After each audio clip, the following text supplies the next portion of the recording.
অবকাঠামো আমরা এখন ওইভাবে গড়ে তুলতে পারি নাই।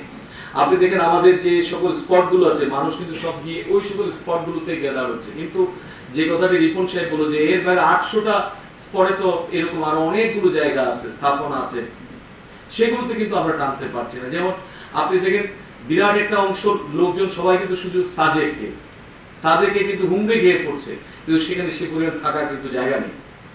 প্রায় সময় দেখবেন কোনো 3 দিনের যদি ছুটি হয়, লোকজন সবাই এত বেশি যায়, গিয়ে দেখা যাচ্ছে ওখানে রাস্তাঘাটেও রাত্রি যাপন করতেছে।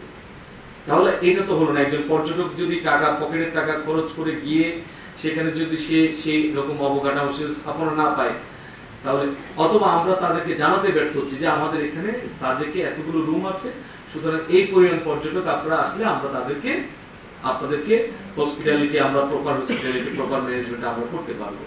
তো এটা দুদিক থেকে সমস্যা। আমাদের নাগরিক সচেতনতা বোধেরও অভাব রয়েছে, আবার এটাও সত্য যে আমরা ওইভাবে মনোযোগ হয়তো দিতে পারিনি। তো এখন সময় এসেছে আমরা এই সকল কাজগুলোতে আরো বেশি আমাদের মনোযোগ দিতে হবে। কারণ আমরা যদি চেষ্টা করি, আমাদের এক সুন্দরবনকে কেন্দ্র করে বিদেশের মানে বাইরের দেশের মানুষের মধ্যে যে আগ্রহ, আবার সেন্ট মার্টিনকে কেন্দ্র করে যে পরিমাণ আগ্রহ, কিন্তু এটাও তো সত্য ছোট্ট একটা দ্বীপ সেন্ট মার্টিন, সেটা কিন্তু যে বায়োলজিক্যাল যে বিষয়গুলো আছে, জীবপ্রাকৃতিক যে ভারসাম্যের বিষয়ের কথা বলা, সেটা কিন্তু আমরা রাখছি না।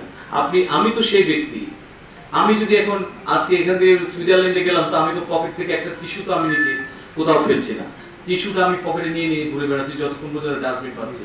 কিন্তু আমার দেশের মধ্যে আমি কি করছি, আমি কিন্তু সাথে সাথে কিন্তু মুখ মুছে কিন্তু টিস্যুটা কিন্তু আমি ফেলে দিচ্ছি, কোথায় ফেলছি সেটা আমি দেখছি না। তো আমাদের অভ্যাসও কিন্তু চেঞ্জ করতে হবে।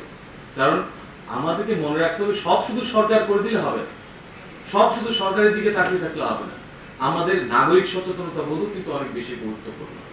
আমি ব্যক্তি হিসেবে আমি দেশের প্রতি কি করছি, আমার কমিটমেন্টের জায়গাটা কোথায়, আমি কি সেটা করছি কিনা। তো সেই যতক্ষণ পর্যন্ত আমরা নিজেদের মধ্যে সচেতনতা বোধ তৈরি না করবো, ততক্ষণ পর্যন্ত কিন্তু এটা খুব কঠিন।